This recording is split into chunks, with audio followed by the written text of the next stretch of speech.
vous allez rire, il finissait sa mise à jour. Mise à jour Windows. Voilà, donc on pouvait vraiment rien faire en fait en attendant. Donc voilà. Elle n'a pas droit à la parole.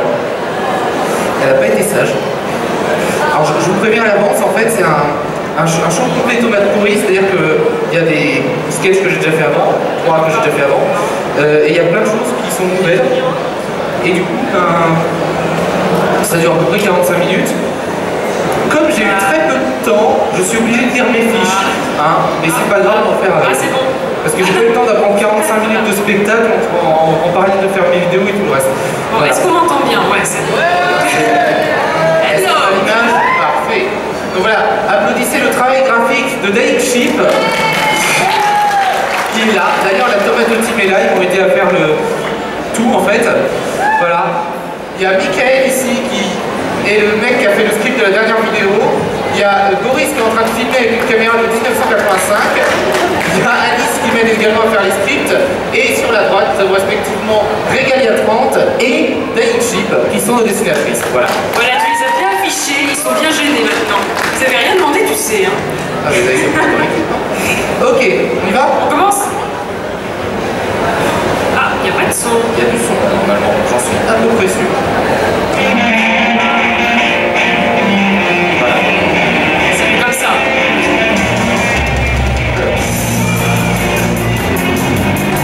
Quel beau générique.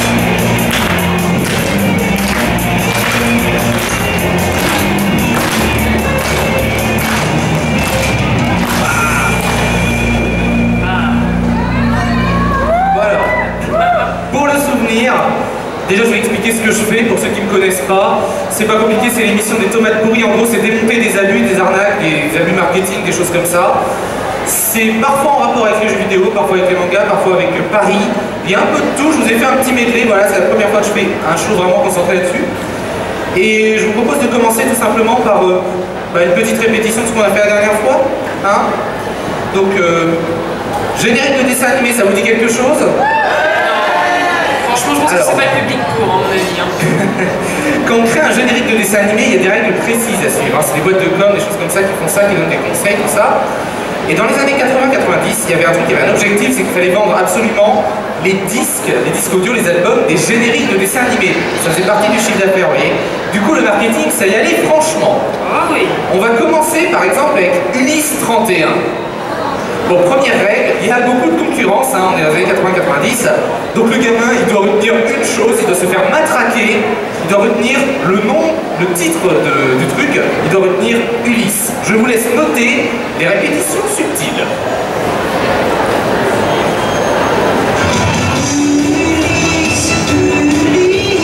On se met bien.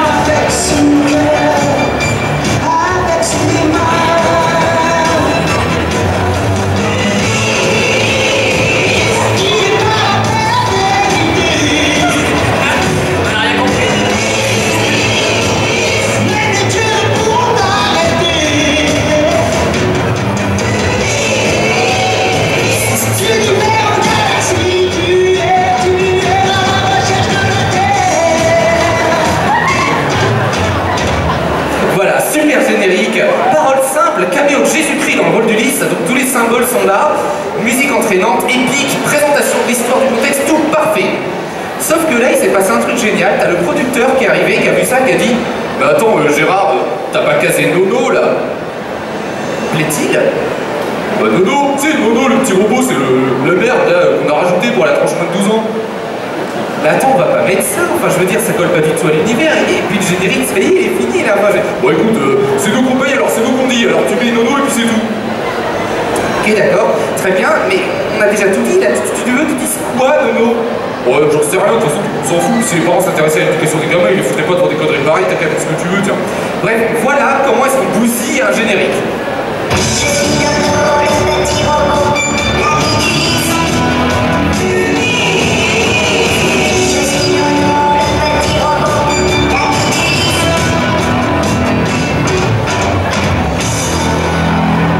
T'as l'impression que Nono il s'est pointé à la bourre pour le générique, on lui a dit tiens vas-y, c'est bon, c'est pour toi, c'est ton moment, donne tout ce que t'as. C'est vrai qu'on a l'impression d'une erreur de fois que c'est rajouté. Hein. Honnêtement, il n'y a pas de trucage. Pour le coup, j'ai juste fait pause au milieu du générique. Hein. Bref, voilà, on va enchaîner avec un petit truc qui, je pense, a été conçu de cette manière. Donc le producteur, toujours. Bon, alors, tu matraques avec le nom de la série. Point. Mais attends, ça n'aura aucun sens. Hein. Un générique basé juste sur le nom de la série, ça va faire complètement débile. Non, t'as qu'à le faire en criant. Tiens, ça passera crème.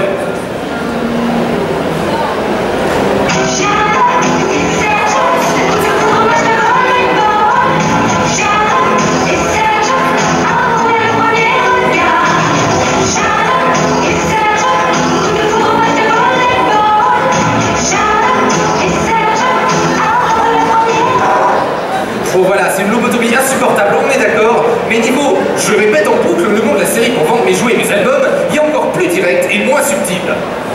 Bon alors maintenant, voilà.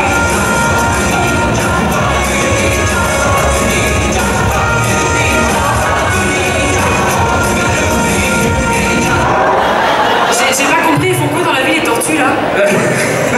C'est quoi leur métier en fait? Non mais les gamins, tu sais, retenez vraiment le truc, hein. Bref. Là, on voit bien que ça déconne, quoi. Faut, je sais pas, au moins qu'il y ait un peu de texte, quoi, entre des noms de marketing matraqués. Donc, ok, pas de problème, ils leur ont laissé une ligne sur 3. Mais ce qui est bien, c'est qu'au moins la profondeur des paroles entre la répétitivité rattrape un peu le niveau, vous voyez. Juliette, je t'aime, Juliette, je t'aime, vraiment c'est bien toi la plus jolie. Juliette, je t'aime, Juliette, je t'aime, et je sais que tu es mon amie. Juliette, je t'aime, Juliette, je t'aime, notre rayon de soleil c'est toi. Juliette, je t'aime, Juliette, je t'aime, à consoler mes moussas. Bon, on va pas tous les faire, hein. J'ai appris les répétitions. Il y a des fois, tu te dis, les producteurs, ils ont jamais écouté le générique parce que c'est inaudible. Je vous mets au défi de comprendre les paroles.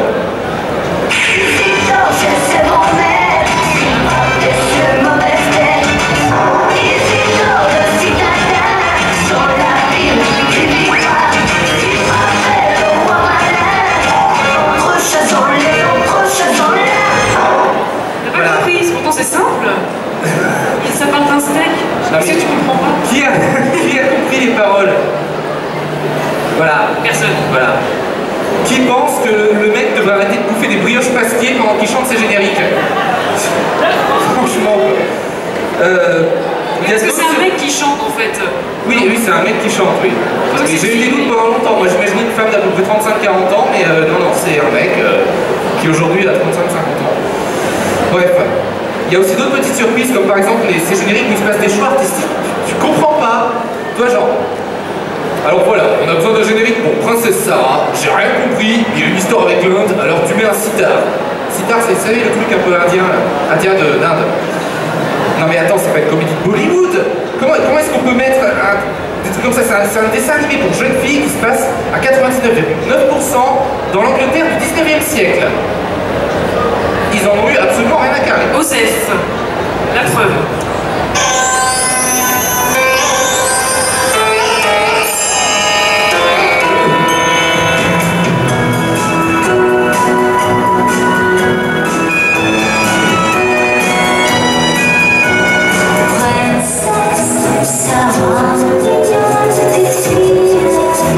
Bref, voilà comment on nique totalement une ambiance. Et un jour, je sais pas, ils devaient être bourrés, ils ont dû se faire un défi.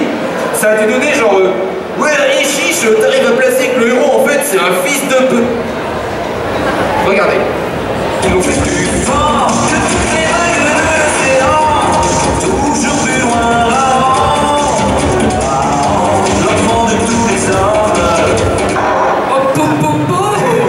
Non mais, l'enfant de tous les hommes. Non mais c'est gentil pour sa mère. Non mais, ah Gérard, t'as déconné là, franchement. Enfin, ça pourrait être pire.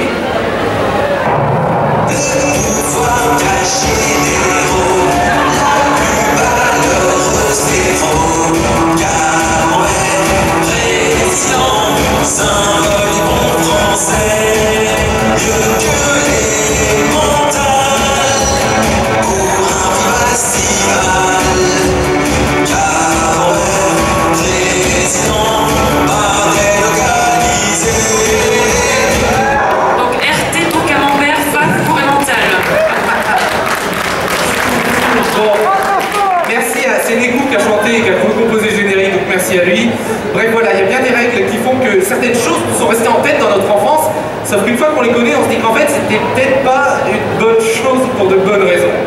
Donc jetons la tomate pourrie pour ce genre de conneries. Maintenant, on va parler de quelque chose d'un peu plus sérieux et d'un peu plus inédit. C'est pas compliqué, j'ai réfléchi à je me suis dit, mais attendez, quels objets de tous les jours font preuve d'arnaque qu'on ne peut pas soupçonner? J'ai fait une petite liste de fake, en fait. Et juste avant, je vais vous parler d'un outil que beaucoup d'entre vous connaissent. Qui connaît Apple? Ouais, il y en a qui mentent quand même. Bon, qui vit dans une grotte depuis 10 ans? Oui, parce que... On est bien Paris Manga, tout va bien, on s'est pas trompé de convention. Non, sérieusement. Attends, faut pas que je dise ça. Je retire, vous enregistrez pas ça, je vais pas me faire Non, virer. c'est mort, il y a 3000 caméras. Non, en fait, Apple, ils ont inventé un outil génial au début des années 2000 qui s'appelle iTunes. Ils se sont dit, bon, alors, je suis Steve Jobs, je pense que l'utilisateur est un con fini, à tel point que sur nos souris, on n'a qu'un seul clic au cas où, tu vois, parce que bon, à deux doigts, c'est un peu...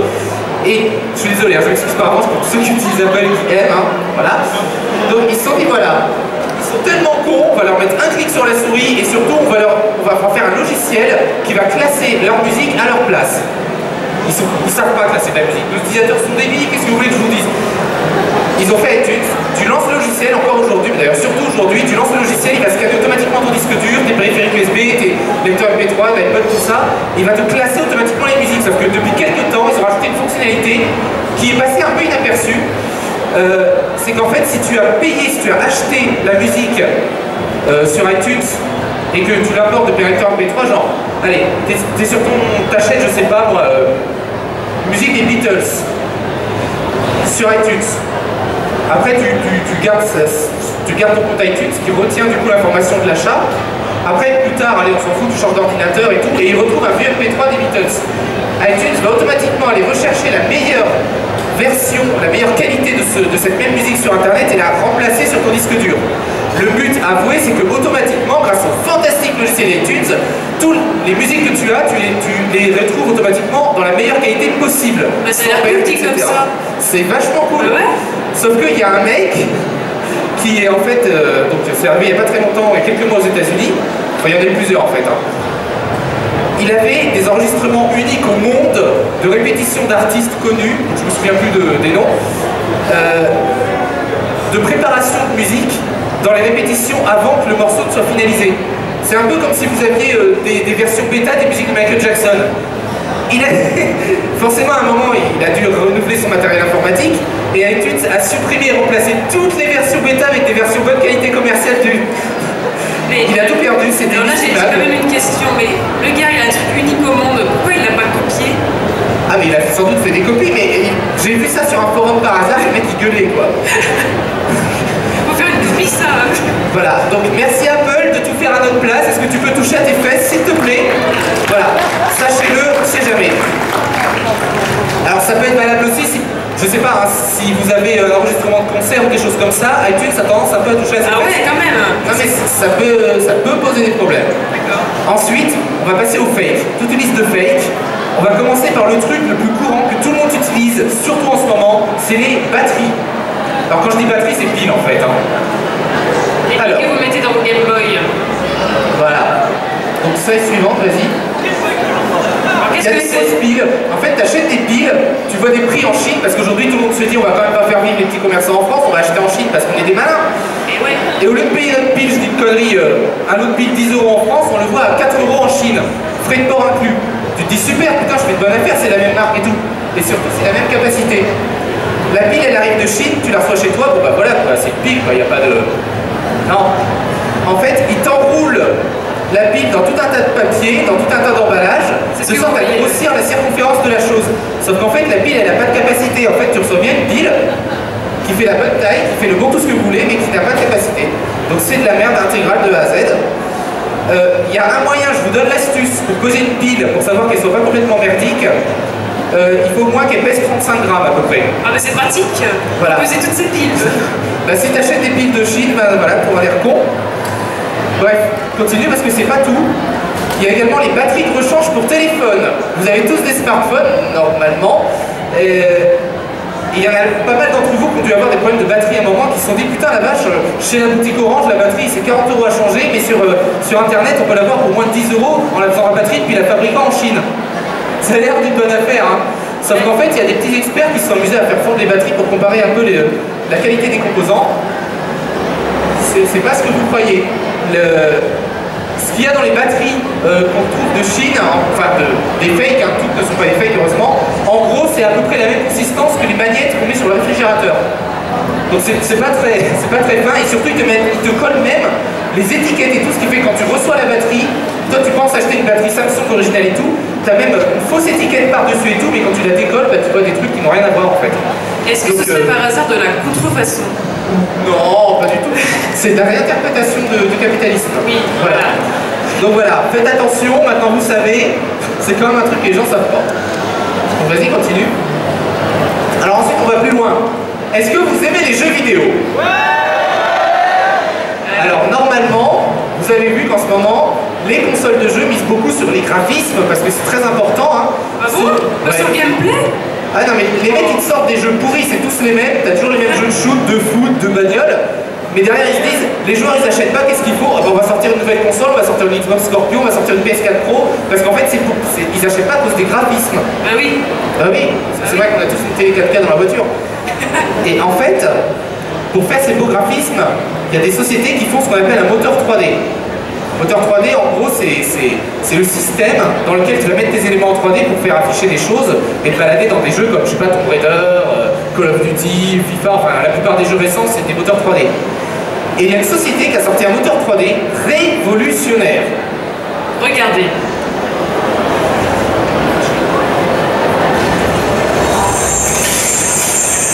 C'est en réel sur des vieilles machines. Hein.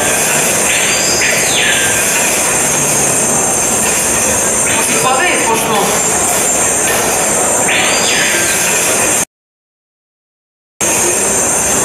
Ouais, j'achète, hein. Franchement, tu vois ça, on t'annonce que ça tourne sur une PlayStation 3, tu te dis putain, les mecs, ils ont trouvé un truc. Sauf qu'en fait, je vous épargne tous les détails, mais en fait, c'est un gros fake. Les mecs sont venus avec des caméras en forêt, des espèces de caméras 3D qui ont en quelque sorte scanné tous les pixels et les ont convertis en éléments 3D. Ce que vous venez de voir en fait, c'est pas des vrais décors 3D, c'est un peu comme Minecraft, mais avec des cubes tout petits d'à peu près 1 cm. Ce qui fait, et c'est fait à partir de scanners, ce qui fait que concrètement ça marche, concrètement c'est beau, sauf que vous avez remarqué que les séquences étaient assez courtes, parce que bah forcément ça consomme beaucoup de mémoire, donc dès que tu avances un petit peu, que tu tournes un tout petit peu, c'est fini, la mémoire est pleine. Dès que tu approches un tout petit peu, bah, les pixels ils sont gros comme ça, et dès que tu changes d'angle, en fait, tu as la moitié des éléments qui deviennent invisibles, parce que c'est pas un moteur 3D, c'est un scanner d'environnement, ça n'a rien à voir. Et il y a des gens qui ont acheté ça, la Silicon Valley, qui ont investi avec notre argent qu'on met dans les banques, vous savez, les fameux livrets A, tout ça, et qui ont perdu des fortunes parce que ce moteur euclidien ne marche pas. Voilà. Mais c'est fou ça, ils n'ont pas vérifié avant, ils n'ont pas testé. Ah non mais attendez, j'en ai des mieux hein, encore après. Ensuite on a les fakes. Bon, combien ici ils sont venus avec un appareil photo? Oh, il y a une petite dizaine déjà là. Il y en a quand même quelques-uns. Oui, il y en a. Combien ici ont une carte mémoire dans leur téléphone? Il y en a un peu plus déjà. Eh bien il y a des fakes de carte mémoire aussi. Ah, mais je vous jure, il y a des fakes de tout dans la vie. Hein, alors, je vous ai dit un petit bout de plastique, hein, franchement. T'achètes une carte mémoire. Tu dis, ah, elle a un excellent rapport qualité-prix par rapport à la taille qu'elle fait. Tu la commandes de Chine, de Taïwan, ou de Russie ou je sais pas où. Tu t'en sers. Tu prends 2-3 photos avec, bon bah elle marche, super, tu vérifies sur l'ordinateur, la capacité est bien celle annoncée, tu es content, tu te dis bon bah c'est bon. Sauf que tu l'as rempli au 10e, au 20e, et arrivé au quart, bah, tout ce que tu prends de là du quart est corrompu, il n'y a rien qui marche. Alors il y a des petits malins qui ont été prendre la carte et qui ont utilisé des logiciels assez avancés d'analyse, et qui se sont rendus compte qu'en fait la structure électronique de la carte était la suivante. Tu as ta carte mémoire, mettons elle fait 4 gigas. Tu as le premier giga, il est rempli de données, et quand ça dépasse le premier giga, ça retourne au début. Et ça boucle comme ça fait 4 gigas dans 1 giga en fait. C'est un peu comme si tu essayais de remplir un appartement de 10 mètres carrés avec 40 mètres carrés de carton, mais que tout ce qui dépasse, tu balances par la fenêtre. C'est pas très pratique. Les cartes mémoire, je vous conseille plutôt de les acheter à la FNAC que de les commander sur Amazon, si vous voyez ce que je veux dire. Parce que sinon, vous allez perdre pas mal de photos, ça va vous faire bien rager. Ensuite, on a les fake comptes Facebook. C'est connu ça. Ouais, je m'attendais à cette réaction. Ce que vous savez pas, c'est ceux qui le vendent. Est-ce que vous saviez, par exemple, qu'ils te vendent, il y a des cours, il y a des niveaux de prix. Un compte Facebook de 2006, tu peux acheter des comptes Facebook de différents millésimes, un peu comme les vins. Ouais, c'est ce que j'allais dire. Il y a des bonnes années, il y a des mauvaises années. En plus, ils te font des absences totales de réduction sur les prix. Genre, t'en achètes moins de 10, c'est 11 dollars le compte. T'en achètes plus de 1000, c'est 11 dollars le compte, c'est génial. Est-ce que tu peux revenir à la slide précédente? Non. S'il te plaît, je veux juste marquer un petit truc. C'est juste pour rigoler. Ah si, je peux. Ça, c'est un site réel qui te vend des comptes Facebook. Donc, du spam, du fake. Regardez ce qui est écrit là. No spam. Ils veulent pas de spam sur leur site quand même. Hein. Je trouve que c'est quand même assez gonflé. Mais on peut aimer arnaquer sans... Enfin, arnaquer les autres sans vouloir se faire arnaquer, c'est pas incohérent. Oui. Non mais... Oui. Et enfin, je terminerai avec les fakes temps de chargement. Non mais il y a des fakes dont on ne soupçonne pas l'existence. J'ai pris une... Alors, il y en a pas mal, mais j'ai pris un exemple bien concret. On est dans les années 80. À l'époque, il y a les jeux vidéo sont soit sur disquette, qui fonctionnent un peu comme un CD, soit sur cassette. Les jeux vidéo sur cassette, c'est pas compliqué, vous avez dû voir les vidéos de joueurs du grenier. Tu mets la cassette, t'attends, tu fais play, ou en gros, t'attends que ça charge les données, et après, le jeu se lance. Ça, c'est le témoignage d'un développeur de l'époque, que j'ai récupéré sur le site gropixel.com. Je vais juste vous le lire. Je cite. Le moyen de stockage principal aux États-Unis, c'était le lecteur de disquette. En Europe, c'était la cassette. Du coup, nous nous efforcions d'optimiser nos programmes pour que le jeu se charge en une seule fois, ce qui était le cas de Shoot 'em Up Construction Kit. Voilà, c'était un jeu. Lorsque le jeu a été exporté aux USA, si vous voulez, le jeu, il se chargeait, il faisait juste un grand temps de chargement au début, et après, pendant toute la partie, t'avais jamais aucun temps de chargement. Donc ça existe, des jeux sans temps de chargement, c'est bien sûr. Lorsque le jeu a été exporté aux USA, l'éditeur américain nous a demandé « Mais pourquoi le témoin lumineux du lecteur de disquette ne s'allume jamais pendant la partie ?» Ce à quoi nous avons répondu « C'est normal, c'est optimisé, il n'y a qu'un temps de chargement au début. » Ils nous ont alors dit « Est-ce que vous pouvez vous arranger pour que la lumière s'allume de temps à autre? Comme ça les gens croiront que ça charge, qu'il y a beaucoup de données et que c'est un jeu très lourd et très compliqué. » On s'est exécuté. Résultat, la lumière du lecteur de disquette s'allume par intermittence dans la version américaine, jamais dans la version européenne. Voilà. Ils ont créé des temps de chargement parce qu'en gros, s'il n'y a pas de temps de chargement, ça fait pas sérieux, ça fait pas jeu. Ça fait pas un vrai jeu. Voilà. Donc c'était mes anecdotes des fakes. Bravo à eux. Maintenant, je vous propose de faire une petite pause comique avec nos bonnes vieilles amies. Un petit truc que j'ai pas fait depuis 2 ans. Les options binaires. Oh oui. Ça, c'est juste pour le souvenir, c'est rapide. Pour ceux qui ne connaissent pas, en gros, c'est un site où tu joues à la bourse, hein, les options binaires, sauf qu'ils ont réduit la complexité incroyable du truc de sorte à le rendre accessible à un enfant de 5 ans. Ça, c'est nous, tu vois. C'est un peu comme Apple. Il n'y a que 2 boutons cette fois-ci. Acheter, vendre. Ça, c'est les actions, les cours. Acheter, vendre. C'est Jérôme Kerviel Seal of Quality. Hein. Voilà. Et ensuite, ils vont nous flatter un maximum, c'est le but du jeu. Ils te vendent un truc pour débile. Et ils te flattent un maximum ton ego pour te faire croire qu'en fait c'est nous les malins. Genre, tu as l'air bien fin et perspicace, toi, au grand investisseur malin. Évidemment, ils se prennent une commission à chaque transaction. En fait, tu as juste un abruti qui appuie sur acheter, vendre en pensant devenir riche et qui perd tout son fric là-dedans. Hein, voilà. Ça s'adresse clairement à la partie la moins évoluée de la population. S'ils pouvaient cibler les services psychiatriques et les maisons de retraite, ils le feraient. Non, attendez, en fait, ils le font. Donc c'est vrai que les pubs arrivent sur les tranches âgées. Bon, bref, c'est bon, vous voyez bien ce que c'est les options binaires? Non? Sinon je sors un bouquin. Hein. Bref, regardez la manière maintenant dont ils arrivent à te vendre le truc. Chacune de mes décisions est réfléchie. J'évalue le risque.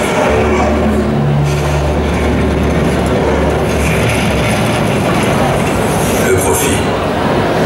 Je suis l'actualité, l'analyse, anticipe les événements. Une fois ma décision prise, je m'y tiens avec rigueur. J'agis avec raison, sans émotion. Je garde mon sang-froid.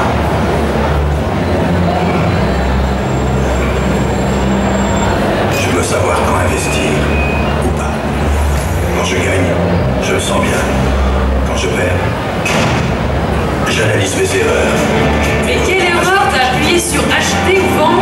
Chaque expérience me rend meilleur. J'investis. J'aime ça. xtb.fr. Et franchement, je veux que la même boîte de com me fasse une pub pour Candy Crush pour homme d'affaires. Parce que là, vraiment... Et après, on se plaint que la finance est de plus en plus déconnectée des réalités. Et ça, c'est que des codes, c'est du foutage de gueule, on peut vendre n'importe quoi avec ça. C'est l'universalité des images et des métaphores. Démonstration. Alors du coup, si on garde les mêmes codes, on peut faire ça. Et si maintenant, vous rendiez ces rêves réalisables?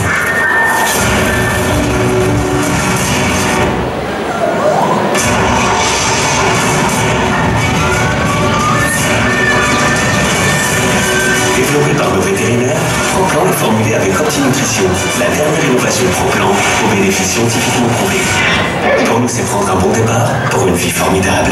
Proplan, rendons leur monde formidable. En vente chez les vétérinaires, animaux et jardiniers, magasin de bricolage. Où ça?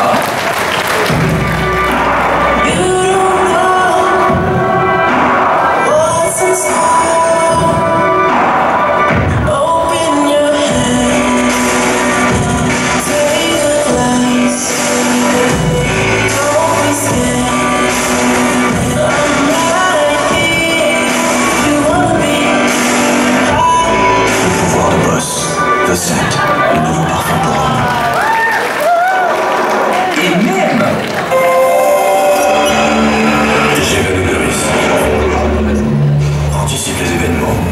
Une fois ma décision prise, je m'y tiens avec rigueur. Je me sens bien. Chaque expérience me rend meilleur. Préservatif Durex pour la femme, une sensation naturelle et incroyable. Voilà, donc la prochaine fois, n'oubliez pas que tout bon flatteur dépend de celui qui l'écoute. Bon alors maintenant, je vais essayer de vous... Voilà, le micro se barre un petit peu, je suis désolé. Des fois la voix aussi. Voilà, c'est terminé. Pourtant, c'est pas un fake. Hein. Alors voilà ce que vous n'allez pas voir. Non, vous avez vu. Voilà, hop. Là, si vous l'avez vu. On doit raccourcir un peu le temps pour coller aux horaires. C'est la première fois qu'on se fait le spectacle, alors du coup, on va sauter les parties. Je vais vous raconter une histoire parisienne. C'est l'histoire de Victor Lustig. Est-ce que vous en avez déjà entendu parler? Vivi, pourtant. Alors, C'est pas Vivi. né en 1890 dans l'actuelle République tchèque, Victor Lustig est à l'honnêteté ce que Donald Trump est à la finesse. Le gars, à peine sorti de l'école, le premier truc qu'il trouve à faire pour gagner de l'argent, c'est tricher aux cartes et apprendre les bases pour être le meilleur escroc possible. Vous me direz, il faut bien commencer quelque part, et puis le mec est une grosse feignasse, donc il préfère magouiller plutôt que bosser. À l'âge de 20 ans, il se rend à Paris, de bonne vieille ville de Paris, où il va réaliser un coup de maître en matière d'arnaque qui lui vaudra le surnom qu'on lui connaît aujourd'hui, l'homme qui a vendu la Tour Eiffel. Voilà. Alors ce qui est intéressant, c'est la manière dont ça s'est passé. En 1925, il réfléchit à un beaucoup à réaliser. Il tombe alors sur un article de journal expliquant que la Tour Eiffel est un gouffre financier pour la mairie de Paris, devenu à l'époque un tas de ferraille rouillé qui coûte une fortune à entretenir. L'article se termine même avec cette question: devra-t-on vendre la Tour Eiffel? Heureusement qu'ils l'ont pas fait, hein, parce que franchement, c'est quand même le monument le plus cité au monde. Ce serait con de passer à côté. On est en 1925 aussi. Hein. Donc devra-t-on vendre la Tour Eiffel? Et là il s'est dit, chiche. À l'aide d'un complice, il falsifie des papiers avec l'antenne de la mairie de Paris, qu'il envoie à 5 des plus gros ferrailleurs de la capitale. Il fait une réunion et les invite à une réunion secrète. Bah ouais, non mais c'est vrai, la mairie de Paris qui veut vendre la Tour Eiffel au kilo en scred, ça passe crème quoi, normal. Bref, réunis autour d'une bonne table, il négocie, voilà, il discute, et finalement, il tient son pigeon idéal, un certain Monsieur Poisson. C'est vrai, hein. Ça fait vraiment dessus. C'est l'histoire. Quelques jours plus tard, il lui fait parvenir une lettre indiquant qu'il a été choisi pour devenir l'heureux propriétaire de 7000 tonnes de ferraille. Le mec, Monsieur Poisson, était au paradis, rêvant des bénéfices gigantesques qu'allait lui rapporter une telle quantité de matériel. Alors il s'empêche de signer un bon gros chèque. Et là, notre Victor se dit, attendez, quel détail est-ce que je pourrais rajouter? Je me fais passer pour un fonctionnaire, je vois un truc. Quel détail je pourrais rajouter pour rendre la chose plus réaliste? Tu finis à 17h tous les jours? Non, pire. Il lui a demandé un pot de vin supplémentaire. Et ça a marché en fait. Bah oui, logique, hein. Si t'es un politique, tu prends un pot de vin, quoi. Enfin bref, Monsieur Poisson paye, attend la démolition, et on peut dire qu'il a attendu longtemps. Au final, tout honteux de s'être fait avoir comme un môme, il n'a jamais porté plainte. En même temps, il serait sûrement passé pour un sacré couillon. Hein. Bref, vous pensez que Victor s'est arrêté là? Donc que Denis, il a réussi à le faire une fois, il s'est dit bon allez, un mois plus tard, il a recommencé avec le même complice, ils ont retenté le même coup, sauf que cette fois-ci, ça a fait un peu plus de bruit. Le gars a pété un tel scandale qu'ils ont été obligés de fuir aux États-Unis. Et là, ils se sont dit bon allez, on va arrêter les conneries, on va recommencer une nouvelle vie honnête. Non, je déconne. En fait, ils se sont dit, et si on arnaquait Al Capone? Au KLM.